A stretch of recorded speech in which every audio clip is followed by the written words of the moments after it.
The new channel.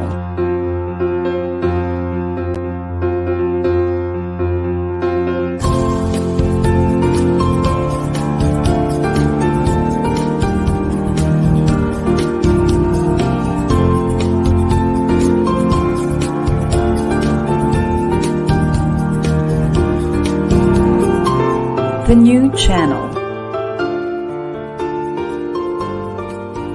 Hashtag TNCNow.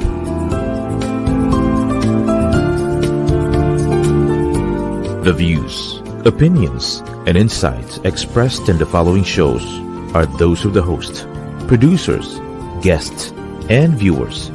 They do not necessarily reflect the position of the channel. Viewer discretion is advised.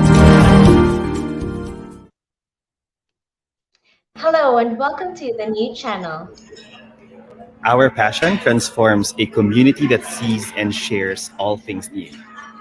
This is Ayana Garcia streaming from Colorado Springs, Colorado, USA. And this is Billones from Manila, Philippines. This is the TNA podcast on TNC Express.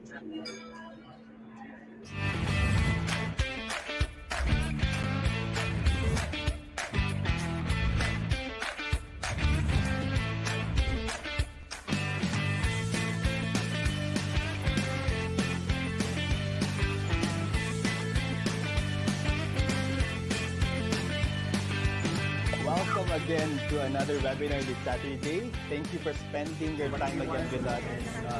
Bring Filipinos to this. I have a new friend, and at first they were very serious people. Magandang araw and mabuhay! Chairwoman Ayana.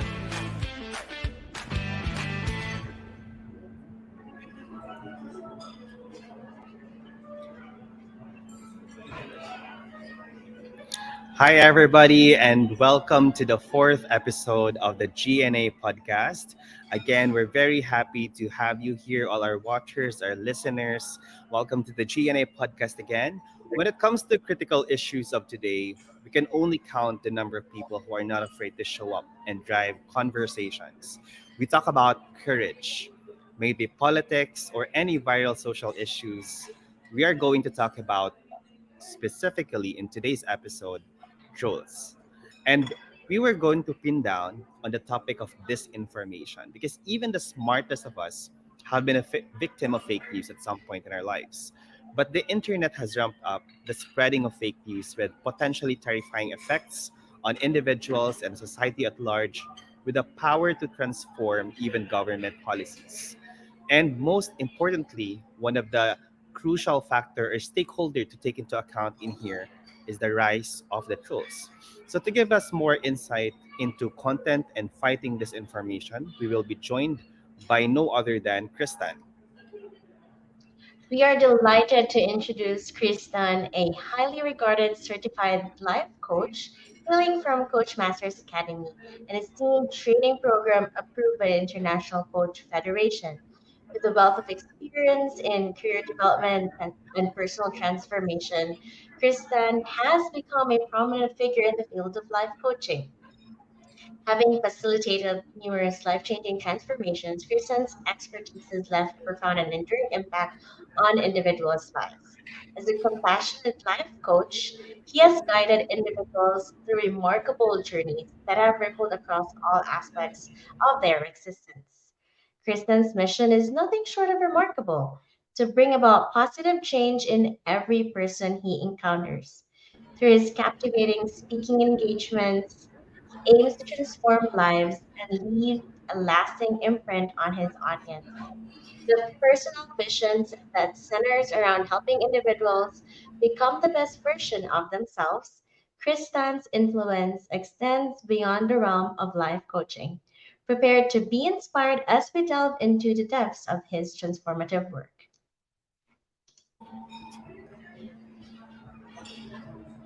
Hi, Chris.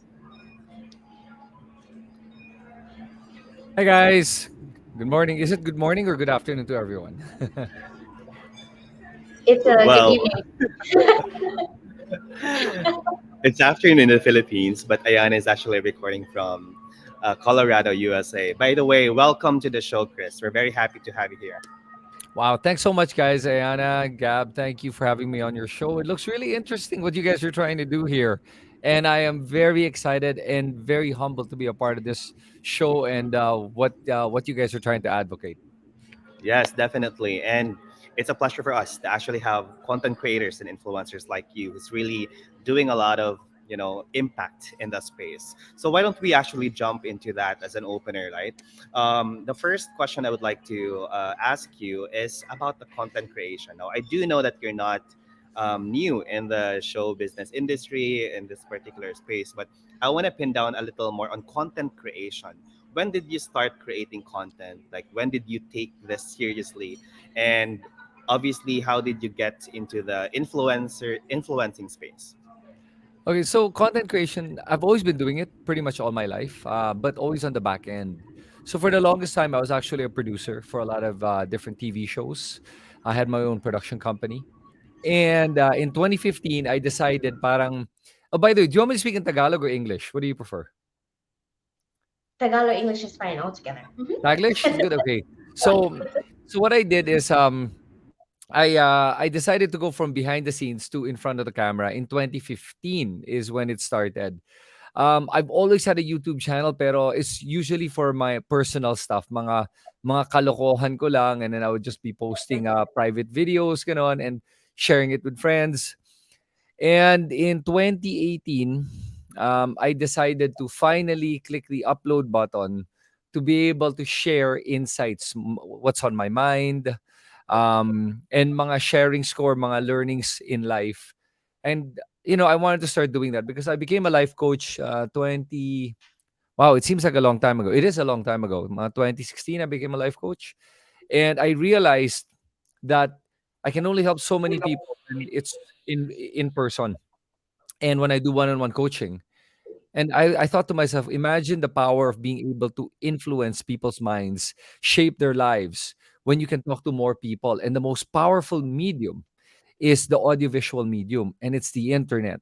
And that's when I started posting online. That's a great walkthrough. No? You have given us like the timeline exactly 2015, and then you finally went through and clicked the upload button in 2018. So there's obviously these are very critical years actually. We've seen the democratization of access to media during these years. We have seen how influencers were slowly taking over our media consumption and things like that. But I want to really take a pin down on your take on a lot of social issues now, because I do know na you're doing crypto trading, you're doing a lot of many other things like fitness, but you've only taken like a lot you've produced a lot of videos related to disinformation and fact checking and politics in the last few years. So what was the trigger point behind this? Why did you decide to enter into this kind of creative field? So, originally, I started with mga personal development videos, trying to teach people how to deal with life, how to improve themselves and better themselves. But I've always had a very political inclination. Even throughout my high school and college years, I was always part of the student council. So I was always involved with politics or with, doing public service in that sense. And one of the reasons I came back to the Philippines is because parang I wanted to really help my kababayans and our country improve by being able to shape their lives, improve their lives, and also sana be able to contribute to our society. So I was never really new into the political sphere. It's more of in 2019 when I started speaking up about it is because as a matter of fact, there was a particular time I remember. The elections was 2020. Oh, wait, 2020. I forget now. When was the elections? Last year, 2022. So that means in 2019, there was a midterm election. Okay. So it was the midterm election. I remember this. And I was so shocked when I saw the senatorial race. I don't know if you remember this, Gaba, no? In the senatorial race, the top nine senatorials that won were all from one party, and it was flatline. Yeah. Literal flat line. There was no movement from third to fourth, fourth to eighth, eighth to ninth. Grabe, it was like systematic. It was almost programmed. I was like, now there's something fishy about this. And then I was wondering, bakit yung mga senador or senatoriables na popular, like the JV Ejercitos, the Jinggoy Estradas, even the even si Bam Aquino did not make it. And somebody like a Tolentino became a senator. When do you even know what Senator Tolentino looks like? Exactly. Nobody's even heard him speak, and yet he was on the top nine, displacing all these people that you would see on TV, on social media. That was really fishy to me. And everyone below top nine was moving up and down. Naglalabanan yan. But the top nine did not move. So that's when I started speaking out. I wanted to add that nung time na yun, when I started speaking out, I was doing everything in English. And although people were listening to what I had to say, it was in 2022 when I decided to start doing everything in Tagalog. Doon talaga biglang people started to listen. And I remember that moment when my friend said to me, Chris, ba't hindi kaya mag-Tagalog ka na lang? Para mas maraming tao makakarinig sa mensahe mo. Kasi maganda yung mensahe mo eh. Pero ang problema is because nagsasalita ka ng English, karamihan sa kanila hindi makarelate sa'yo. Parang it's like a foreigner trying to tell Filipinos what they should do with their country, di ba? Yung hindi ka makikinig doon eh. Pero if your own kababayan is talking to you, and it's in a language that they can relate to, they feel comfortable with, you'll connect with them. And doon na nag-umpisa yung talagang surge in the amount of people listening to my message. I mean, I couldn't agree more. I left the Philippines a year before the election, so 2021. And the only reference I had was to sign up for we lost one major channel, so that was it was difficult for me to access. I had to rely a lot on like streaming YouTube because almost all of the shows are there now. And I was really confused because I don't know these people. When I left, I know the usual sentences we have, and I'm looking for them. So like from that perspective, I do agree. Um, that was very surprising for me.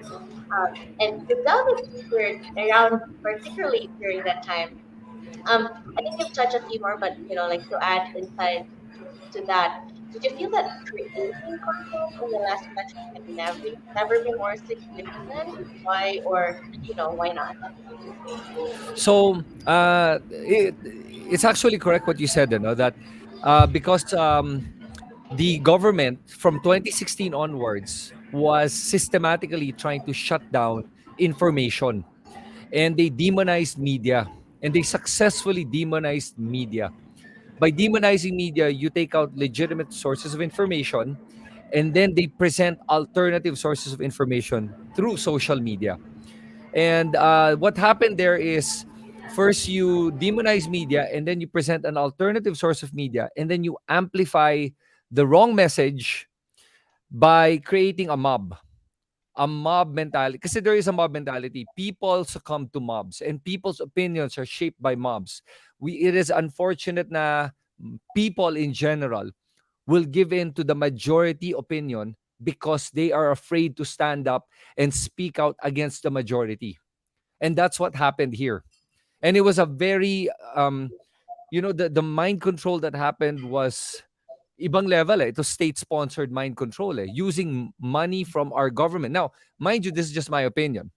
I'm not saying that I know that for a fact, but it's pretty obvious when you look at it from a perspective of they have intelligence funds that cannot be accounted for, that are sealed in an envelope, and these intelligence funds are used in a way where we don't know where it's going. And then you see all this disinformation happening, and then you hear about trolls, which I know we're going to get into. And I actually know some of these trolls that are paid by the government to spread disinformation.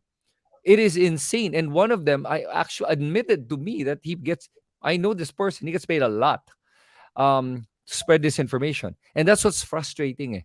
When you have state-sponsored disinformation and trolling happening, and we all know it. 2016 was the rise of the trolls, and Duterte was one of the first to be able to capitalize on this. That's a very interesting insight. Well, first of all, thank you for sharing that up. It's an open book to anyone who's listening to us. And just to continue that, no, not to continue, but to expand on that conversation, which platform did you find most appealing or effective during that time when you were conveying your message? Were you inclined, either towards TikTok, Facebook? I'm not sure if really TikTok was, at that time out, or, YouTube or any other platforms that we haven't heard. So I was always on YouTube. I never really. I mean, I have my Facebook and TikTok. I just opened because everyone was opening at that time. Um, I posted it on YouTube, but the most views I got was on Facebook and TikTok, and it wasn't even on my channel. Everyone started uploading my video, and I remember my YouTube probably that video probably got about 100,000 views in one day. And then yung TikTok, I was shocked. People were sending me the link. People were posting on TikTok. I think there were about 10 uploads. Three of the 10. So the first one had about 10 million views overnight. The second one had about 5 million. The other one had about 3. And then on Facebook, it had another 2 to 3 million views. And I'm like, wow, how I wish I was on my YouTube. At least I'm paid, Yeah. because I'm monetized. I'm like, wow. That's when I decided to start posting more on TikTok. Because that time when it started, I started seeing it on TikTok. Then I started seeing how so much disinformation is being spread on TikTok. It's insane the amount of disinformation on TikTok. Everyone's talking about one narrative about how Mm-hmm. Marcos Sr. is this god, this ultra billionaire, that he made his money in 1965 and before he became president, and it's all legit. Talagang ganon. It was insanity. It's like watching an alternate universe. I was shocked. So then I started posting on TikTok because of that. And I find TikTok is the fight that we need to fight. It has to be on TikTok. YouTube seems to be more intellectual. Seems to be people that if they're gonna converse with you, and even if they're trolls or they want to debate with you, they do it in a more intellectual manner. They'll articulate their thoughts against you or for you. In TikTok, wala yan eh. Insultuhan lang, barahan, and there's really not a lot of logic going on in there. And I saw a lot of people do reaction videos on my video debunking everything I say. And I'd get the challenges to debate and everything, which I don't mind. But there's just so many. So my joke is always on TikTok. I would tell people, you want to debate me, you want to challenge me, fall in line, get a number. Mahaba yung pila. I love that. But you mentioned a lot of things already about the different stakeholders involved, no, Chris? You mentioned about meeting a troll, talking to the person behind the personality. Given that idea, no, how would you actually define a troll in the context of how you dealt with them in your platforms? Yeah. And isingit na din natin yung question on, do troll farms really exist? Okay, so first, what is a troll? Okay, so I believe my definition of a troll, and it goes like this: there are two types of people that are online. You're either a troll or you're a basher. Okay, mind you, there are others naman, pero I mean on the one side of the spectrum. Let's call it this side of the spectrum. There are two. The worst one is the troll, and I refer to the troll as the master zombie. The master zombie troll is the one who infects the bashers. Parang kinagat yung basher, and then the basher is bitten by the all the negative comments na tuloy-tuloy, that eventually they infect their minds, and then they become a basher, and then they're like, oh nga eh, gago talaga, ganyan, and then they'll ride on it. Here's the main difference: the troll is paid, the basher is not. So the Yeah. basher, I look at bashers as victims as well. I've never, alam mo, kaya nga wala akong galit sa mga, even the ones bashing me. I really have no hate for them at all. I honestly, genuinely feel sorry and feel bad that they are victims of disinformation. And that's why whenever nagpo-post ako ng mga videos ko online, I will tag their idol, BBM. I will tag Marcos. I will put those tags because I want them to see the message, because they're the people I'm trying to reach, even if they're bashing me. Some are converted. Some will create dialogues. But trolls who are paid will not, kasi they're paid to spread a narrative even if they agree with me. That's a great ano no perspective on like how did they come about, and also yung characteristics na some of them are paid and some of them will actually just be a victim to the very polluted online space, no. So given that, Chris, you have a lot of encounters with these trolls and the troll farms as well. How did you navigate in terms of like still pursuing your passion? Kasi it takes a lot of courage, because I mean din na natin ha na kapag binabash ka or tinotroll ka, to a certain extent some people would just lie low or like stop halfway through. Why did you continue? Okay, so the let me go back to when I started YouTube. Ano? When I started posting my videos on YouTube, I remember the biggest fear I had was what my friends were gonna think, what my family was gonna think. I remember that. I was like, shoots, ano sabihin ng mga kaibigan ko? I've always been behind the scenes and now I'm gonna go on cam. Parang feeling ka ba or feelingero ka, or I had that like parang an imposter syndrome. Is this really Mm-hmm. who I am? Do I really want this? People are gonna say, "Ooh, you just want the limelight or the fame or whatever." But I said, but I had a message and my intent was genuine. So when I clicked that button at that moment, I had no more fear of what other people think. Wala na akong pake kung anong opinion ng iba. And then I realized this. So I was able to articulate this idea. And this is something I always tell people. Why do you have a need to control the opinion of others of you? To control the narrative in their mind of you? Utak nila yan eh. Kung anong iniisip nila sa'yo, sa kanila yan. Bakit kailangan mong kontrolin yan?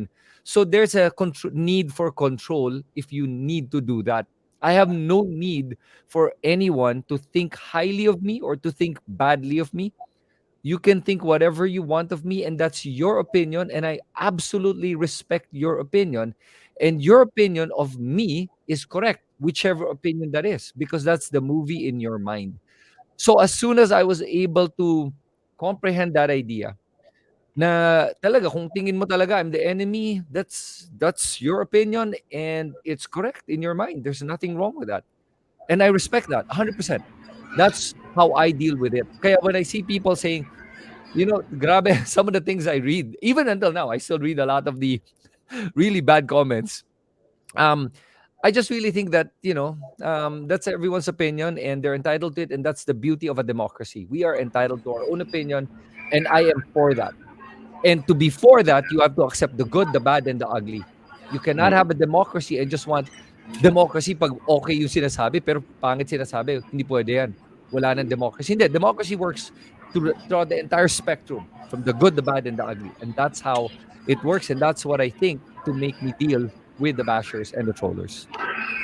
That's almost free life coaching there, no, Chris. And I like how you mentioned na it's all just about the kind of movie that they play in their minds, no. And probably that's how it should be, right? Like you can never really please everybody anyway. So why don't you just focus on how you see yourself and what you want to do? My last question, no, before I throw it back to Ayana, is you mentioned earlier na it's not it you just started launching the channels, but just want to clarify, any of your platforms are not monetized? So my YouTube is monetized. My Okay. TikTok is not. My Facebook is just messed up. I'm supposed to be monetized since last year. Yeah, I was supposed to be monetized since last year, but they have a problem with their programming, which you know, I hindi ako I can't be monetized, but I'm supposed to be monetized already. IG is very personal to me, so I don't really post a lot of my political stuff on IG. So yeah, so it's my main platforms: TikTok, YouTube, Facebook, and Twitter. By the way, Twitter is also another one. Well, thank you for sharing that. And I think, just looking back at what you shared earlier, yung sana yung mga nag-post or repost na videos were to TikTok, you could have had that, but it was given to someone else. Well, anyway, talking, I mean, deeply now when it comes to from trolls to bashers, let's go in like the attitude aspect. My question is, how do you, perceive the attitudes of Filipino digital citizens and audiences towards the trolls that we have? So, with regards to the total audience, there are a good majority of us kasi that are, they lack the self-awareness to know that they're being manipulated. Majority do not know what they're getting, do not understand the algorithm and how it serves your most your most dominant thought, and that's where the problem lies. We have been given this opportunity through social media and through the internet to have all information democratized, because before that there were vanguards of information. The news, the networks, they were the vanguards, for good and for bad. I see the good in it, I see the bad in it. The problem is, the good thing about social media is media has been democratized, right? The problem is nobody gave us the tools to be able to deal with this democratization of information, to be able to know how to analyze the information, to be able to have the critical thinking, to be able to look at this information and ask yourself, is it true, is it not, is it false, is it true, is it real, is it factual? Yun yung naging problema. And the state-sponsored disinformation took advantage of this. And wow, there are so many zombies in our country right now. It is sad. I couldn't agree more. Especially, I like that you pointed out, like, not everyone knows how algorithm works. I am scared. I talk one thing, the next thing I know, lahat ng mga ads ko, it's all about what I talked about this morning. And it's scary to see how that looks like right now. And if you don't have the right tools or that information and how we utilize it for the good, it can be threatening. And with that, I wanted to ask deeper insight on what do you think are the primary impacts of trolls and trolling within our digital environment? So trolling, what it does is really be able to create an alternate universe, an alternate reality. And the problem is trolling really happens from a state level, because nobody else would have interest in changing the narrative. Okay, unless somebody has an agenda. And who has an agenda to be able to change the narrative? States, governments. Who else would? I mean, unless you're a rich billionaire, and or you're a corrupt politician and you want to be able to change the narrative, you'll spend the money to do that.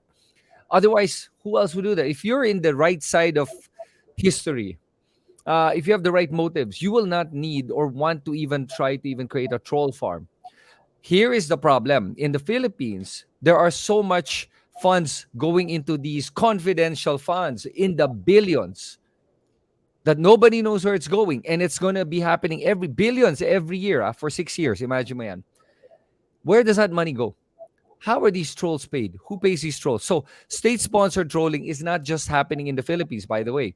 Russia is one of the biggest proponents of troll farms, and North Korea. So did you notice something? They're all authoritarian governments. Okay, China actually even Yeah. does that. Okay, so these are authoritarian governments that do that because they want to change the narrative, and that's the scary part. People are starting to believe this narrative. I remember when the Ukraine war started, and Ukraine was actually very effective in countering that, because they were spreading their own narrative. Russia realized, oh my God, we have to really push the narrative. And then TikTok, you would watch it. I was so shocked to see Filipinos, parang may mga parang ala professors pa dyan, would even write it down on their credentials, professor, talk about how Ukraine is the devil and Russia is trying to save the world. Ganun. I was like, wow, it's amazing. And then you would see the comments by Filipinos. I was like, wow, it is amazing how they can create a story and then have all these Filipino trolls say, yeah, I agree, tama, mabait ang Russia, ganyan, ganyan, ganyan. And then you would see the bashers coming in, the real accounts saying, oh nga, tama nga, Russia nga talaga yung inaapi dito. Wow, it's like, wow. Then you see how easily disinformation spreads. That's how they do it.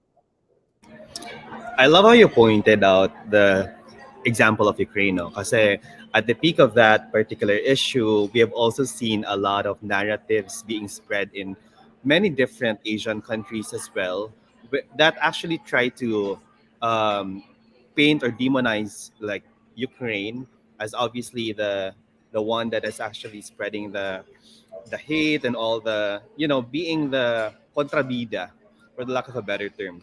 Um, let's talk about the state of disinformation. Kasi you have said a lot of interesting things earlier. Ne? You've mentioned about the government not being a neutral entity in this conversation and actually being an active entity in supporting troll farms. You've mentioned about confidential funds. You've also mentioned about the people who are not being part of the spectrum but are active listeners who will then becoming receivers of this information. The government is an interesting stakeholder, to be honest, because in a way we can say that they have a direct investment to education through the Department of Education and the different literacy programs that we have. At the same time, they're running the confidential funds vis-a-vis all the other efforts. So what then should we do like at least siguro sa pinaka long term at saka sa short term, what else should we do, Chris? Kasi hindi ko alam ano yung take mo doon sa government eh. What do we do? How can we pressure the government in its take on the confidential funds? Sa CSO naman, ano ba yung pinakamalaking gap? Right.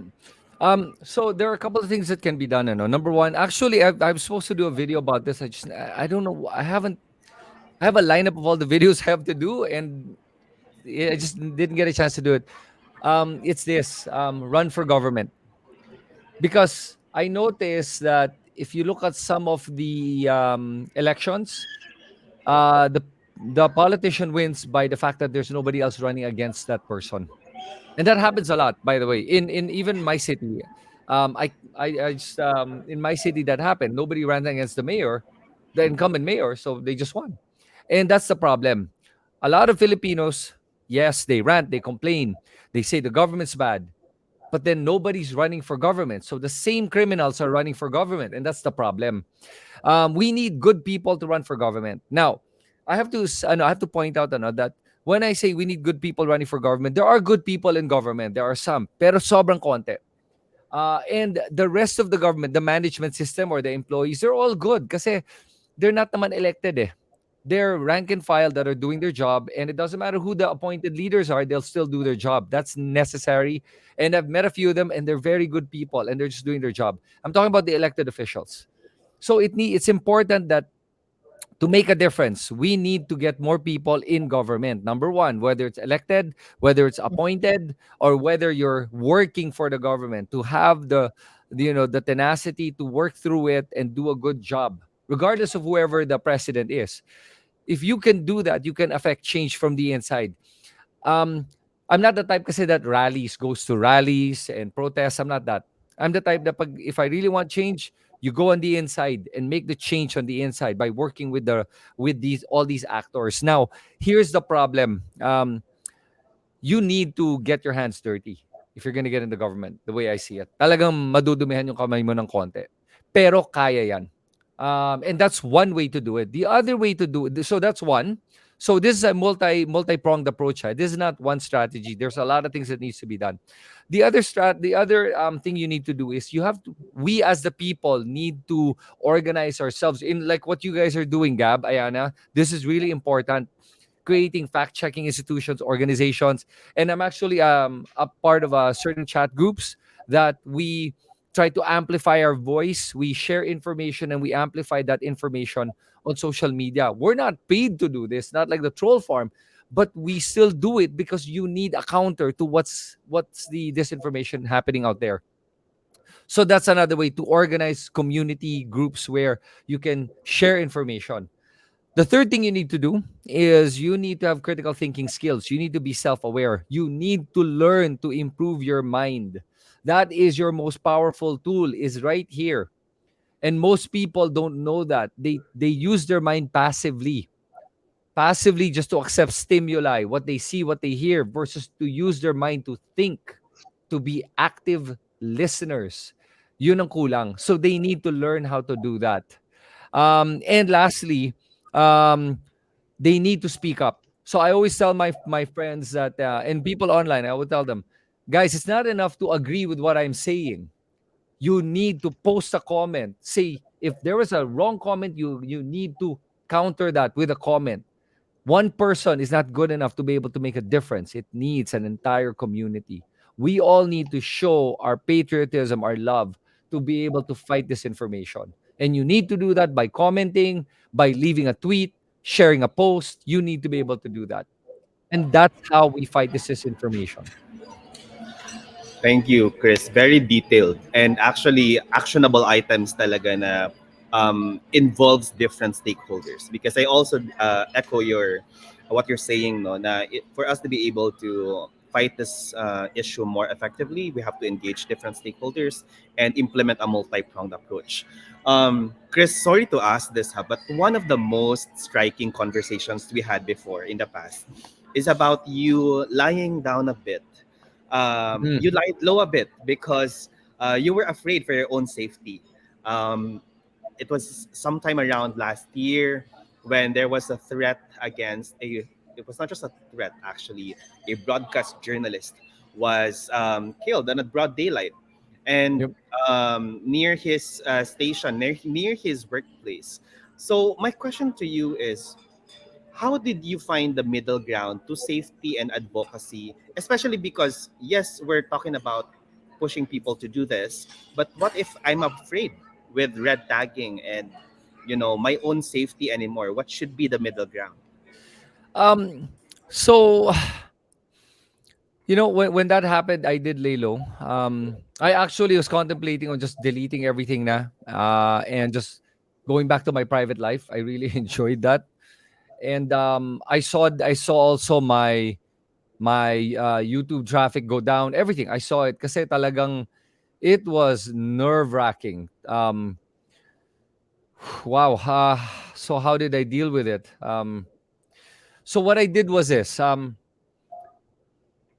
don't know how I developed the courage to keep going. To be honest with you, uh, that's a tough question. Kasi I just realized that I really need to speak up. Kasi if I am silenced, then what about everyone else?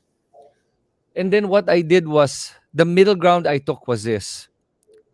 Instead of saying a name, I will just speak about the actions. And then I realized that it actually works just as well as when I point out a certain name of certain individuals, politicians. Because in reality naman, what we're dealing with are the actions of people. The person itself is irrelevant because no matter who it is, if you're doing something wrong, I call out what you're doing wrong. I don't even have to say who you are. I just say, this is wrong, what's happening. And I just stick to that. And I stick to the point. I don't insult people. I don't degrade people. I don't make fun of people. So I think as long as you maintain an intellectual perspective where you can articulate the problem with what's happening, siguro naman we still have a sane world where sana naman this doesn't happen. Number one. Number two, I wanna I may be ignorant by saying this, but I took comfort in the fact that I saw that the DILG and the DOJ actively pursued who was the mastermind. Although I don't agree that Bantag was the mastermind. By the way, I really believe he's the middleman in this. And he's just being used. Kaya nga hindi mahuli si Bantag. I don't know if you noticed. He hasn't been arrested or caught, right? Because he has somebody, whoever the mastermind is, who is protecting him. And honestly, I think the DOJ and the DILG knows who that is, and he's very powerful, and no, everyone is afraid to go against him, and that's why Bantag is not yet in jail, even though everyone pointed at him as the mastermind. He is the middleman to the mastermind. So when I saw that the DILG at least was able to have the courage to speak out, to be able to call him out, and the DOJ, nakita ko na somehow may sincere effort naman yung government ni BBM to be able to stop the killing. At least the visuals look like it. So with that, I said, sige, I'll do it. And I have to say, um, I do have some trust with the Abalos family. I believe naman they're really just trying to do their job. With the DOJ Secretary Remulla, you know, I'm not a fan of his as a person, but I think doing his job, I think naman he's somehow doing his job to a certain extent. So I'll give him that much credit. So with that, I decided to start to speak out again. But this time, I toned down my rhetoric a bit. So less rhetoric and more factual when I speak. And that's how I went on. Okay. Thank you, Chris. And I think you really emphasized by doing that, you've emphasized the importance of civil discourse. You know, it cannot be overstated because, like, civil discourse plays a vital role in fostering understanding. You know, like, and advancing meaningful dialogue within our society. And I think we forgot about that. You know, we forgot to engage in a civil way, like, you know, Yep. as it stands. So it's sad that we can't have meaningful conversation in our society. It's just one side over the other. And you know, from where I'm at right now, that's very apparent. Like, you can see it everywhere. It's just one color versus the other. And well, thank you, you know, for continuing providing that platform for us to listen to. And speaking about that, do you have any advice, you know, for budding content creators, or who are actually planning to be in the same path that where you are right now, and also for those who are currently listening to our discussion? Yeah, so honestly, like as a content creator, I'm probably the antithesis of a content creator because I never I never follow the mga like, oh, you're supposed to do this for your brand, and you have to do this certain thing. I am so bad at this, to be honest with you. I talk about what I want to talk about, and that's why Gabga knows I talk about crypto, I talk about fitness, I talk about health, I talk about politics. It's such a chop suey of a channel, and I know my friends who are really good at this tell me, Chris, why do you just talk about so many things? It's because I just want to be authentic to what's interesting for me, what I'm interested in. And so if I had to sum up my interest, it's really about just being able to create, to be critical thinkers and to improve ourselves, to be 1% better every day. Now, if I had to give advice to people based on what I'm doing, I'm not sure if this is going to be the best advice, but it's this: be authentic. There are so many people that are inauthentic. Be authentic, number one. Number two, don't try to just copy what you see on YouTube or TikTok and do that. Um, have your own voice. Have an authentic voice. Be real to yourself, what you are. That's why if you watch my videos, I don't have laugh tracks. I don't have the quank, quank, quank, or the mga, like, whatever they put, like, very Pinoy stuff. I don't do that. And that's not my brand. Even though sinabi ng friend ko, why don't you add that? Kasi parang nag-work eh. But it's not my brand. It's not me. I feel inauthentic if I try to make jokes. I don't normally make jokes. I'm not a serious person, but I do have a lot of serious thoughts. And I want to keep it that way. And that's what my advice for people are. Just be consistent, stay disciplined, be authentic, and have your own voice. I love that. Be authentic, consistent, stay disciplined, and be your own voice. Before we wrap everything else, I'm going to ask you, what's next for Kristen? Where can we find you? Your platform. So go for it. Yeah, so if you want my short thoughts, through text, that would be my Twitter. That's I am Kristan. So letter I, letter M, tapos Kristan. Not Christian, it's Kristan with a CH. That also is my YouTube channel. I am Kristan. So letter I, letter M, Kristan. And also my TikTok. So if you want long form content where you can actually listen and and be able to comprehend a longer thought, you can go to YouTube. If you want short form, that'll be on TikTok. And you can also follow me on Facebook, Coach Kristan at Facebook. That's it. Thank you, Chris. I mean, I had like a free session of, you know, tidbits of some of the life coaching that you've given us for this episode. And I hope our listeners do. So there you have it. This has been our fourth episode of the GNA podcast. Thank you all for tuning in. And to stay updated on our upcoming episodes, make sure to follow us on our Facebook channel or subscribe to the GNA podcast. Well, it has been a meaningful episode today, and we've learned a lot of insights on how content creators and influencers like Chris can be torchbearers in the fight against disinformation and troll farms. In the next few days, we will be airing a special season ender featuring some of our select content creators and influencers who joined the Media Civics Lab Fact Checking Academy. This episode of the GNA podcast is made possible by the Media Civics Lab Fact Checking Academy, presented by the Break the Fake movement in collaboration with Internews. We are your hosts, Ayana Garcia. And I am Gab Billones, and you're listening to the GNA podcast.